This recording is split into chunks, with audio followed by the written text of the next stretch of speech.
ਸਤਿ ਸ਼੍ਰੀ ਅਕਾਲ ਭਾਜੀ। ਸਤਿ ਸ਼੍ਰੀ ਅਕਾਲ ਜੀ। ਕੀ ਹਾਲ ਚਾਲ ਭਾਜੀ? ਵਧੀਆ ਠੀਕ ਠਾਕ ਜੀ। ਇਹ ਭਾਜੀ ਕੀ ਕਰਨ ਲੱਗੇ ਆਪਾਂ? ਇਹ ਭਾਜੀ ਗੱਡੀ ਹੈਗੀ ਆ 19 ਮਾਡਲ। ਹਾਂਜੀ ਤੁਸੀਂ ਦੇਖ ਸਕਦੇ ਸ਼ੀਸ਼ੇ ਤੇ ਸ਼ਾਇਦ ਲਿਖਿਆ ਵੀ ਹੋਵੇ।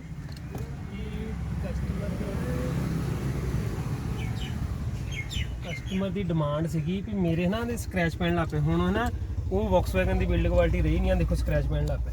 ਓਕੇ। ਤੇ ਇਹ ਗੱਡੀ ਚੱਲੀ ਆ ਜੀ ਸਾਰੀ ਹਜੇ 24000 ਕਿਲੋਮੀਟਰ। ਹਾਂਜੀ। ਉਹ ਕਹਿੰਦਾ ਭਾਜੀ ਵੀ ਲੈਮੀਨੇਸ਼ਨ ਕਰ ਦਿਓ, ਸਵਿਚ ਕਰਾ ਦਿਓ। ਅਸੀਂ ਆਏ ਆ ਜੀ ਆਰਟ ਗੈਲਰੀ ਦੇ ਕੋਲ, ਭਾਈ ਦੇ ਕੋਲ ਤਲਣ ਸਾਹਿਬ ਰੋਡ ਤੇ। ਬਹੁਤ ਸੋਹਣਾ ਕੰਮ ਹੈ ਭਾਈ ਦਾ।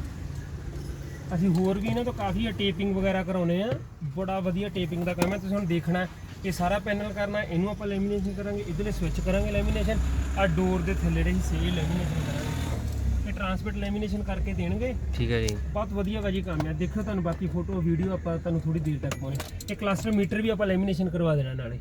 ਠੀਕ ਹੈ। ਠੀਕ ਹੈ, ਇਹ ਹਿੱਸਾ ਵੀ ਲੈਮੀਨੇਸ਼ਨ ਕਰਵਾ ਦੇਣਾ। ਮੇਰੇ ਇਹਨਾਂ ਸਕ੍ਰੈਚ ਨਹੀਂ ਪਊਗਾ ਕੋਈ ਵੀ? ਸਕ੍ਰੈਚ ਨਹੀਂ ਪਊਗਾ ਭਾਜੀ, ਜਦੋਂ ਮਰਜ਼ੀ ਲਾਵਾਂਗੇ ਇੱਕਦਮ ਨਵਾਂ ਨਵੇਂ ਨਿਕਲੂਗਾ। ਦਾ ਨਵਾਂ ਭਾਜੀ, ਇਹ ਚੱਕਰ ਹੁੰਦਾ। ਹੁਣ ਭਾਈ ਜਿਹਨੇ ਨਵੀਂ ਗੱਡੀ ਲਈ ਅਗਲੇ ਨੂੰ ਥੋੜਾ ਫੀਲ ਹੁੰਦਾ ਵੀ ਮੇਰੀ ਗੱਡੀ ਇੰਨੀ ਛੇਤੀ 1 ਸਾਲ ਦੇ ਵਿੱਚ ਹੀ ਹੋ ਗਈ ਆ। ਬਿਲਕੁਲ, ਇਹ ਤਾਂ ਹੈ। ਖਰਾਬ ਹੋ ਗਈ ਆ।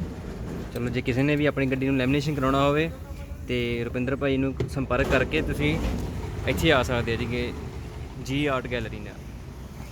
ਓਕੇ। ਇਹ ਭਾਜੀ ਕਲਸਟਰ ਮੀਟਰ ਹੋ ਰਿਹਾ ਲੈਮੀਨੇਸ਼ਨ। ਬਾਕੀ ਆਪਾਂ ਅੰਦਰੋਂ ਤੁਹਾਨੂੰ ਦਿਖਾਉਣਾ ਹੈ ਜਦੋਂ ਅੰਦਰੋਂ ਲੈਮੀਨੇਸ਼ਨ ਹੋਣਾ। ਠੀਕ ਹੈ, ਸਾਰੇ ਭਾਈ ਦਾ ਅੰਦਰਲਾ ਪੂਰਾ ਇਹ ਭਾਈ ਦੇ ਹੋਰਾਂ ਸਕੈਚ ਤਿਆਰ ਕੀਤੇ ਹੋਏ ਜਿਹੜੇ ਉਹ ਸਾਰੇ ਸਕੈਚ ਭਾਈ ਨੇ ਆਪਣੇ ਤਿਆਰ ਕੀਤੇ ਹੋਏ ਨੇ। ਇਹ ਕਦੋਂ ਕੋਈ ਗੈਰੇ ਨਹੀਂ ਭਾਈ ਮਗਾ ਤੇ ਵੱਡੇ ਵੱਡੇ ਦਾ ਪਹਿਲਾਂ ਆਪਣੀ ਯੂਨੀਵਰਸਿਟੀ ਰੋਡ ਤੇ ਹੁੰਦਾ ਹੈਗਾ ਯਾਰ, ਗੁਰੂ ਰਾਮਦਾਸ। ਸਹੀ ਹੈ ਭਾਈ, ਇਹਨਾਂ ਆਪਾਂ ਕੱਟ ਮਿਲ ਲਾਉਣਾ ਇਹਦੇ ਵਿੱਚ।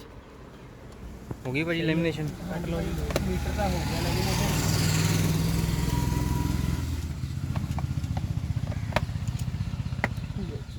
ਉਹ ਕਟਰ ਵੀ ਚੈੱਕ ਕਰਾ ਕੱਟ ਚੈੱਕ ਕਰੋ। ਅੱਛਾ, ਸਟੀਰੀਓ ਵੀ ਕਰਨਾ ਸਾਰਾ ਨਾ? ਸਟੀਰੀਓ ਵੀ ਕਰਨਾ ਭਾਈ। ਆ ਦੇਖੋ ਆ ਹੋ ਗਿਆ। ਇਹ ਸਵਿੱਚਾਂ ਤੋਂ ਫਿਰ ਮੈਂ ਆਪ ਕਰਵਾਤੀ। ਮੈਂ ਕਿਹਾ ਸਵਿੱਚ ਵੀ ਠੀਕ ਹੈ। ਹੁਣ ਪਤਾ ਹੀ ਨਹੀਂ ਲੱਗਦਾ ਹੈ ਕੋਈ ਲੈਮੀਨੇਸ਼ਨ ਹੋਈ ਹੈ ਕਿ ਨਹੀਂ ਹੋਈ। ਭਾਜੀ ਪੱਕੇ ਨਹੀਂ ਪਤਾ ਲੱਗ ਰਿਹਾ ਚੀਜ਼ ਦਾ। ਆ ਸਵਿੱਚਾਂ ਦਾ ਚਲੋ ਥੋੜਾ ਜਿਹਾ ਲੱਗਦਾ ਹੈ, ਇਹਦੇ ਤੇ ਫਿਰ ਮੈਂ ਕਟਿੰਗ ਨਹੀਂ ਕਰਵਾਈ ਹੈਗੀ। ਆ ਹੁਣ ਇੱਧਰ ਸਵਿੱਚਾਂ ਦਾ ਹੁੰਦਾ ਪਿਆ ਹੈ ਆਪਣਾ ਮੀਟਰ ਸਾਰਾ ਸਟੀਰੀਓ ਐਂਡ ਏਸੀ ਕੈਲਮੈਟ੍ਰੋਨਿਕ। ਓਕੇ। ਹਾਂਜੀ,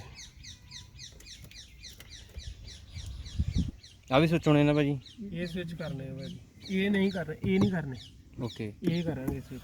ਠੀਕ ਹੈ ਜੀ। ਇਹ ਵੀ ਛੱਡ ਦੇਣੇ।